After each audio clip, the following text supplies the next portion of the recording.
Je vais tout de suite demander donc à Dominique Reynaud d'intervenir. Dominique Reynaud qui est au bout là-bas. Dominique Reynaud est directeur de recherche au CNRS, au LGGE. Rassurez-vous, je vous dis tout de suite que c'est le laboratoire de glaciologie et géophysique de l'environnement, basé à Grenoble. Il en a été directeur. Je dirais que Dominique Reynaud, c'est pour ce soir notre homme des glaces. Il est aussi membre du GIEC, dont a parlé Francis Rocard tout à l'heure. Le GIEC, c'est 2000 scientifiques, c'est le groupement d'experts intergouvernemental sur l'évolution du climat. C'est eux qui ont reçu, on l'a partagé avec Al Gore, le prix Nobel récent à l'automne dernier. Ce qui est très important et qui va être au cœur de la présentation de Dominique Reynaud, je vous ai dit homme des glaces, ce sont les résultats de pas moins d'une dizaine d'expéditions qu'il a menées, en particulier en Antarctique, pour aller faire des carottages dans la glace. Il y a des carottes célèbres maintenant, c'est étonnant, mais l'univers scientifique est très étonnant. Et dans ces carottes de glace, quand on les manipule exactement comme il faut, on trouve du gaz, et notamment ces fameux gaz qui maintenant ont fort mauvaise presse, les gaz à effet de serre, donc ceux qui contribuent à l'augmentation de la température, autrement dit le CO2 et le méthane.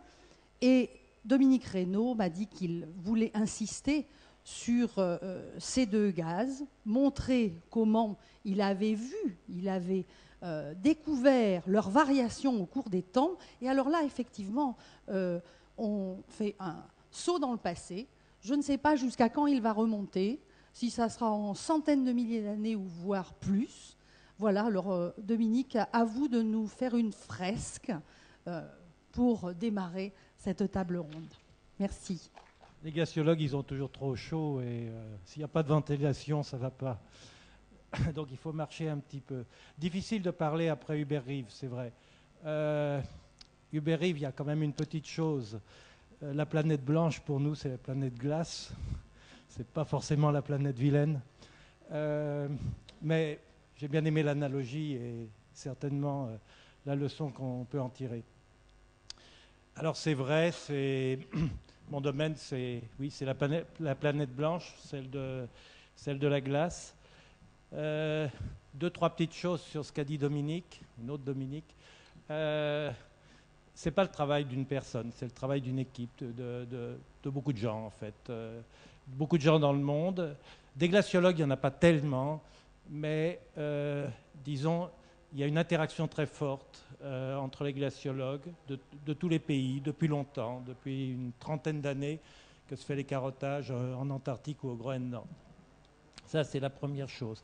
La deuxième chose, Dominique questionnait jusqu'où je vais remonter dans le passé. Alors, mon voisin, Gilles, est un extraordinaire scientifique qui a une vision globale sur les périodes les plus lointaines. Et j'espère qu'il en dira deux mots.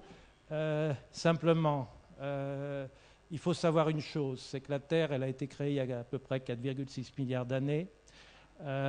Quels qu'en soient les processus et la façon dont ça s'est formé.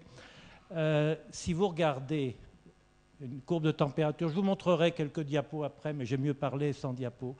Je vous montrerai peut-être une courbe de température qui est la température de la Terre depuis sa création, qui est une courbe qu'on connaît mal. Il ne faut pas croire qu'on a une précision absolue, ce n'est pas vrai.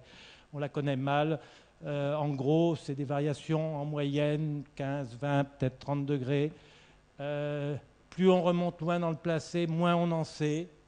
Une chose quand même, il y a des paradoxes. Il y a un certain nombre de paradoxes. Et vous savez, les scientifiques, quand ils disent paradoxe, c'est parce qu'ils ne savent pas. Mais le paradoxe, il n'existe pas, vraisemblablement. Et un des paradoxes, c'est que au moment de la création de la Terre, au début de la création de la Terre, la luminosité du Soleil était faible, était 30% de moins qu'aujourd'hui. Et alors, on a regardé dans les cailloux, on a regardé dans plein de choses, tout ce qu'on pouvait trouver sur les deux premiers milliards d'années. Je vous rappelle 4,6 milliards d'années. On prend la première moitié ou un peu moins. Et dans ces 2 milliards d'années, eh ben, on n'a pas vu d'empreintes de glaciation. Ça ne veut pas dire qu'il n'y en a pas forcément eu. Ça veut dire qu'avec nos moyens, on n'a pas vu. Et on se dit, bon sang, on a l'impression qu'il n'y avait pas de glaciation globale, c'est-à-dire que la Terre n'était pas une boule de glace. Et Gilles adore cette période. Il y a une période dans laquelle on pense que notre planète était une boule de neige. Donc, les 2 premiers milliards d'années, ce n'est pas le cas, et pourtant, le Soleil était peu lumineux. D'où l'idée qu'il y avait quelque chose qui compensait, qui faisait que finalement, la température était quand même relativement chaude, et d'où l'idée qu'à cette époque-là, il y avait déjà des gaz à effet de serre suffisamment importants, CO2 et méthane en particulier. Et puis, si vous regardez cette histoire du passé, cette longue histoire du passé, vous comprenez un certain nombre de choses. La première chose, c'est que c'est évident. Quand vous regardez aujourd'hui la surface de notre planète, les continents ont une certaine place. L'Amérique du Nord, l'Amérique du Sud, l'Afrique, etc. Bien déterminé. Vous remontez à 50 millions d'années, physionomie complètement différente. Vous remontez à 200 millions d'années, c'était encore différent. Il y avait une époque où vraisemblablement il y a eu un supercontinent, tous les continents étaient rassemblés, l'océan de son côté. Donc la position, clairement, la position continent-océan sur notre planète, à la surface de notre planète, a aussi eu une influence sur le climat. Et puis, bien d'autres choses ont joué, si vous aimez mieux, sur l'évolution du climat. Et si je reviens à cette courbe de température au départ, la plupart du temps, il a fait plus chaud qu'aujourd'hui. C'est assez clair. L'essentiel du temps passé, il a fait plus chaud qu'aujourd'hui, avec des périodes marquées, bien précises, disons assez précises, de glaciation. Il y a eu des glaciations antérieurement au dernier million ou aux 2 ou 3 derniers millions d'années, sur lesquels je vais revenir un tout petit peu après. Et pendant ce temps-là, si vous aimez mieux, la Terre était globalement plus chaude. Et on essaye de comprendre finalement quels ont été les acteurs de ces changements climatiques au cours du passé, depuis la création de la Terre. Alors on peut faire une liste assez exhaustive des principaux acteurs. Une des facilités, c'est de dire on a un chauffage extérieur ou une régulation extérieure, on a un être extérieur qui est l'acteur hors de notre système, qui est le Soleil, et qui joue de plusieurs façons. Je vous ai dit, la luminosité a changé. Ensuite, la Terre, elle se balade autour du Soleil. Elle fait un joli voyage. Et de façon périodique, elle se retrouve à certains endroits, et c'est-à-dire que la quantité d'insolation qui arrive à chaque latitude et à chaque moment varie dans le temps, de façon que l'on peut assez bien calculer, en tout cas pour les époques relativement récentes, disons les derniers millions d'années pour simplifier. Donc ça joue bien sûr aussi. Puis alors le Soleil, il a aussi, vous avez entendu parler de ces taches solaires, de l'activité du Soleil, ça a aussi, à une autre échelle de temps, une influence sur notre climat. Donc voilà l'acteur extérieur, l'astre solaire, qui régule de l'extérieur le système. Et puis alors le système interne, il y a plein de choses qui jouent. D'abord il y a plusieurs réservoirs. Il y a l'atmosphère, les océans, les continents. Chacun de ces réservoirs va avoir une influence sur l'évolution du climat, a eu une influence importante sur l'évolution du climat. Imaginez qu'à une époque, il n'y avait pratiquement pas d'océans. Et puis, les océans se sont créés. Ça a changé, en particulier, d'abord, la vie sur notre globe. Ça a amené des changements vis-à-vis de l'atmosphère. L'oxygène, on a eu de l'oxygène, il n'y en avait pratiquement pas au départ. Donc tous ces changements qui ont eu lieu et qui sont en interaction entre les réservoirs font que le système, il a une certaine régulation, il vit réellement, et finalement le climat qui résulte du jeu de tous ces acteurs, c'est ce que l'on vit tous les jours. Alors pour être un peu plus concret, parce que quand on parle des temps reculés, après tout, est-ce que ça a vraiment de l'importance? Par contre, si vous aimez mieux, et là je vais un petit peu plus à ce que je connais bien, ma passion, quand j'ai commencé à travailler sur la glace, ça a été de regarder les petites bulles. Vous savez, c'est merveilleux, vous prenez une carotte de glace, je vous montrerai une ou deux carottes de glace, et vous les regardez par transparence, vous voyez une myriade, une multitude de petites bulles extraordinaires. Il y a des milliers de petites bulles dans quelques grammes de glace. Et ces petites bulles, quand vous les observez, vous dites, mais, et c'est ce qu'on s'est dit au début, on s'est dit, il doit y avoir quand même un message terrible là-dedans. Parce que si c'est l'atmosphère du moment où la glace s'est formée, on aura vraiment quelque chose. Et surtout qu'on savait qu'il y avait un certain monsieur Arrhenius, qui était suédois, et qui, en 1896, avait sorti un fameux papier. Ça résultait du calcul le plus ennuyeux qu'il ait jamais fait. Il l'a écrit. Il a eu le prix Nobel pour autre chose, il a eu le prix Nobel en chimie.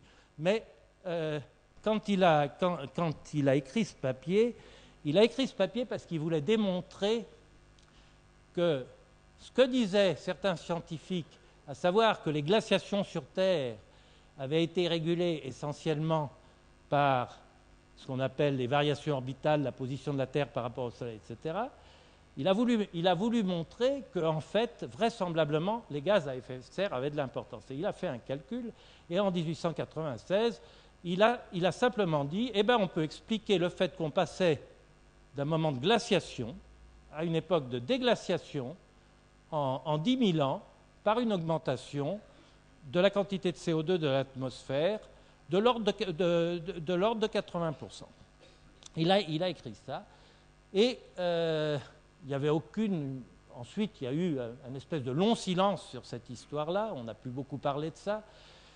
Et puis c'est vrai que les glaciologues, alors bien d'autres personnes ont réfléchi à ça, bien sûr, mais les glaciologues, et en particulier mon patron, Claude Lorius, c'était mon patron de thèse, avait toujours eu un jour, il aimait bien le whisky, il aime toujours bien le whisky, et alors il avait fait fondre dans son whisky un petit glaçon, et avec les bulles s'échappaient, il avait dit, mais bon sang, c'est sûr, dans ces bulles, on doit avoir une information, y compris sur les glaces à effet de serre.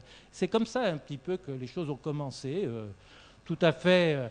alors, je vous raconte ça parce que Claude Lorius, mais plusieurs groupes, plusieurs personnes ont dû avoir les mêmes sentiments, les mêmes... Vous savez, la science, il ne faut pas croire que c'est toujours le résultat de ce qu'un homme a pensé ou de ce qu'un groupe a fait. C'est vraiment un travail d'équipe quand même.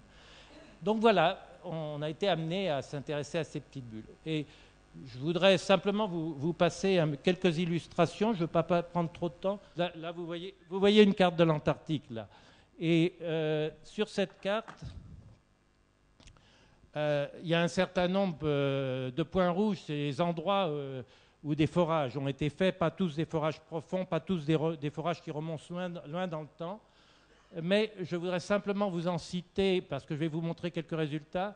L'un qui est Vostok, une station soviétique qui a été ouverte en 1958, et l'autre qui est Domsé, qui est une station franco-italienne, pardon, et à cet endroit a été fait un grand forage européen.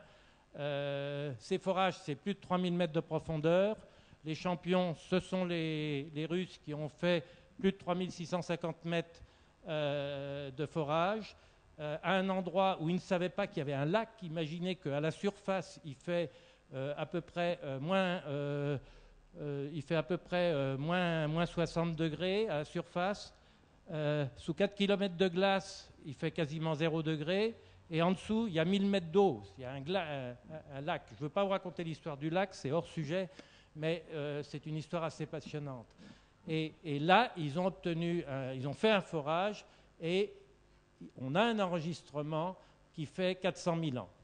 Et de nombreuses années après, il y a eu un forage fait, donc, comme je vous l'ai dit, à Domsé, et qui donne 800 000 ans d'enregistrement. C'est-à-dire que pratiquement, on est capable, à partir de ces carottes de glace, de vous raconter l'histoire du climat au-dessus de l'Antarctique sur ces périodes de temps, l'histoire de l'atmosphère à cause de ces petites bulles, et on a des enregistrements aussi dans cette glace de nombreuses choses. on a l'enregistrement de certaines éruptions volcaniques qui arrivent jusqu'en Antarctique. On a de nombreux indices. Je ne vais pas rentrer dans le détail parce que je voudrais me concentrer un tout petit peu sur l'histoire des, sur l'histoire des gaz à effet de serre qui ont quand même une influence sur le climat. Voilà la station Vostok que je vous montre ici. Donc ça, vous voyez les endroits de forage. Ici, vous voyez la station Epica avec une grande tente dans laquelle il y a le site de forage. Voilà une carotte de glace. On reconstruit le climat de l'Antarctique avec une carotte qui fait 10 cm de diamètre. Alors vous comprenez, ça fait pas très sérieux, mais en fait, on a montré que en fait, sur plusieurs carottes, on trouvait le même type d'enregistrement, et donc on a une certaine fiabilité. Et on a plusieurs indices pour démontrer que ce que l'on mesure dans les petites bulles d'air, c'est bien l'atmosphère. Et je prends souvent cet exemple. Ces petites bulles d'air, c'est comme si vous enfermiez l'atmosphère aujourd'hui dans un conteneur fait avec toute la technologie humaine, des choses merveilleuses qu'on sait faire. Et puis que vous disiez, voilà, à Saint-Tropez, aujourd'hui, mois de décembre, j'enferme 3 cm3 d'air de telle façon que les savants dans 800 000 ans, puissent connaître l'atmosphère de Saint-Tropez. Eh bien, je pense réellement qu'ils ne feront jamais aussi bien que la glace. Je pense que la glace en Antarctique est un milieu suffisamment pur pour effectivement vous transmettre ce message. Donc voilà le type de carotte, si vous aimez mieux. Voilà les petites bulles. Donc là, c'est en lumière polarisée, vous voyez les cristaux de glace, mais toutes les petites sphérules noires, ce sont des petites bulles. Là, voilà, ça se voit, oui. Là, voilà encore, par transparence et sans lumière polarisée, une autre photo où vous voyez ces myriades de petites bulles qu'on extrait. Ça a l'air tout simple comme ça, mais c'est un petit peu plus compliqué pour extraire et en mesurer la composition. Et voilà en gros, peut-être s'arrêter 2-3 minutes sur cette courbe, les résultats qu'on a obtenus sur 800 000 ans. Alors, en haut, vous avez les variations du CO2. Ici, 650 000 ans. Aujourd'hui, vous voyez que le CO2 en haut, le méthane, donc 2 gaz à effet de serre importants. Et je ne vais pas rentrer dans l'explication comment on arrive à mesurer à partir de la glace la température au-dessus de l'Antarctique, mais imaginez qu'il y ait à l'intérieur de la glace, c'est un paléothermomètre. Un thermomètre qui vous permet, c'est la composition isotopique de la glace qui nous permet d'obtenir ce résultat. Et la chose qui nous a vraiment étonnés et qui a été la grande surprise, c'est voir ce mariage assez extraordinaire entre les variations des gaz à effet de serre, CO2, méthane, et la température. Si je prends cet exemple ici, par exemple, vous voyez ici, la température augmente, on est dans un oasis de chaleur. Généralement, on est dans une époque de glaciation. Et ici, ce sont des oasis de chaleur durant lesquelles il y a beaucoup moins de glace sur l'hémisphère nord. Et vous voyez que chaque fois qu'on a des pics de chaleur comme ça, ce qu'on appelle des interglaciaires, on a de fortes valeurs en CO2, de fortes valeurs en méthane, etc. Le mariage existe. Le mariage n'est pas parfait, mais connaissez-vous un mariage parfait? Le système n'est pas linéaire et compliqué. Ça illustre très bien la complexité du système climatique. Et ça a une importance pour le futur, parce qu'il faut savoir que lorsque quelque chose bouge dans l'atmosphère, ça met un certain temps aussi à réagir. Donc, je vais un petit peu plus loin. Je voudrais quand même vous montrer celle-là, qui vous donne la perspective de ces variations sur 400 000 ans, CO2, méthane, et voilà ce qui nous attend. Voilà où on est aujourd'hui. Et voilà où on risque d'être à la fin du siècle. Simplement, le message que je veux donner, en tant que glaciologue et amoureux du passé, c'est que l'expérience qu'on fait aujourd'hui, elle est unique. Vraisemblablement, elle est très unique.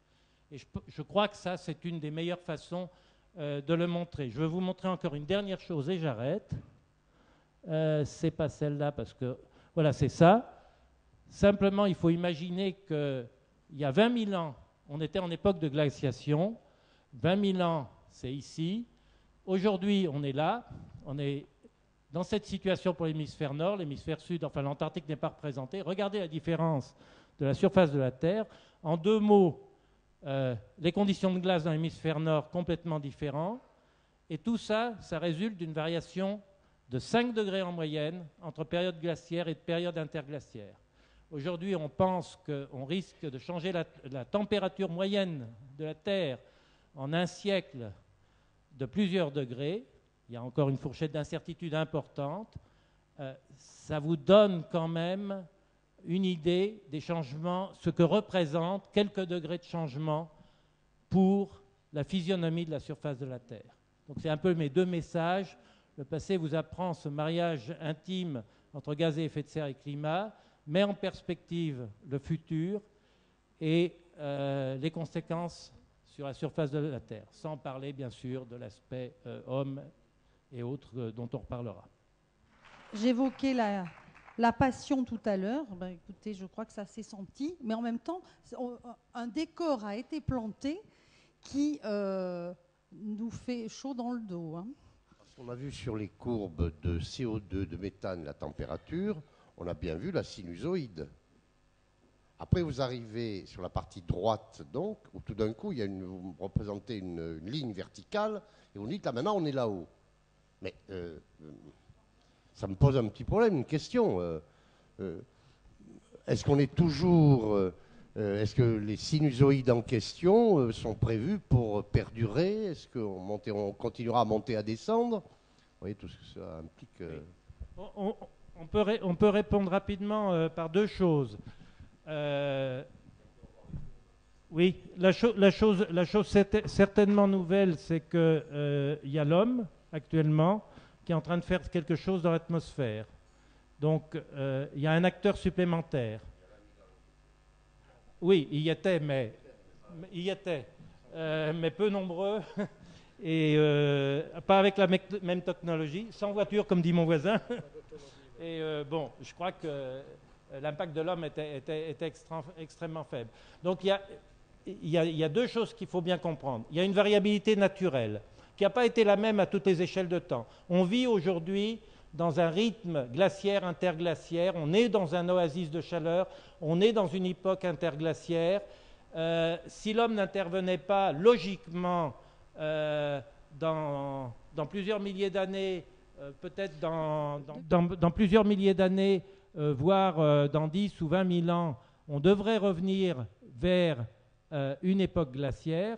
La question qui se pose aujourd'hui, c'est que l'homme, changeant la composition de l'atmosphère à travers les gaz à effet de serre, à travers d'autres choses qui compensent, mais on essaye de comprendre l'ensemble de ces modifications, change les donnes du problème. Est-ce qu'on va rester dans une sinusoïde, comme vous dites, naturelle, ou est-ce que tout d'un coup, on va changer de rythme complètement et on va avoir tout simplement une dynamique du climat qui va évoluer de façon complètement différente. Donc ça c'est le point absolument essentiel. Et la raison pour laquelle vous voyez, pour répondre à toutes les questions, vous voyez cette remontée impressionnante en gaz à effet de serre, et que la remontée en température n'est pas encore aussi impressionnante, et que vous ne pouvez pas la voir sur des courbes comme ça parce que la résolution n'est pas suffisante, mais si vous zoomez sur le dernier siècle ou sur le futur, ouais, merci beaucoup là pour le... vous verriez très réellement qu'on sort du bruit de fond climatique. Le problème est aussi qu'il y a un temps de réponse entre la modification de l'atmosphère, si vous aimez mieux, et la variation température, précipitation de l'ensemble du système. Donc, en gros, c'est les 2 choses importantes qu'il faut retenir. Ce dont on est sûr, en tout cas à partir de ces données-là, c'est que l'atmosphère, vraisemblablement, au cours du dernier million d'années, n'a jamais eu les teneurs en CO2 et méthane, n'ont jamais connu de telles teneurs qu'aujourd'hui, et de loin. Ouais, juste pour compléter ce que mon ami Dominique vient de dire, quand on regarde ces courbes, on se dit, ces oscillations, finalement, est-ce qu'elles ne sont pas faites pour durer? Si, elles pourraient durer, parce que si l'homme n'intervenait pas, elles pourraient durer. Alors maintenant, juste 2 petits compléments. On peut se demander, mais à juste titre, comme vous l'avez fait, c'est-à-dire quand on voit que le CO2 part vraiment de façon exponentielle, c'est-à-dire très très rapide, hein, par rapport au cycle naturel, est-ce qu'on a déjà eu ça? Est-ce qu'on a déjà eu des taux de CO2, comme aujourd'hui, de 360 ppm? Eh bien, on a d'autres indicateurs que les bulles, hein, moins fiables d'ailleurs, beaucoup moins fiables, qui nous font penser qu'on n'a pas eu de taux de CO2 aussi élevé depuis des dizaines de millions d'années. Et quand vous dites, encore une fois, de façon tout à fait juste, qu'il y a 20 000 ans, il y avait déjà des hommes en Europe, il y a 200 000 ans, il y avait déjà des hommes en Europe, la personne qui était à ma gauche sait ça mieux que moi, il y avait des Néandertaliens qui étaient présents. Le seul truc, c'est que les Néandertaliens n'avaient pas la capacité et le nombre, dont a parlé tout à l'heure Hubert Reeves, l'aspect démographie est très important, pour sortir le fioul fossile et le remettre dans l'atmosphère, alors que la nature elle-même, pour faire des réserves de carburant fossile, elle met des millions d'années dans des conditions très très spécifiques climatiques. Donc c'est ça la grosse différence. Et c'est avec ça qu'il va falloir vivre comme on nous le disait dans l'introduction. Et c'est vraiment, comme vous l'avez remarqué, on sort du cycle naturel complètement.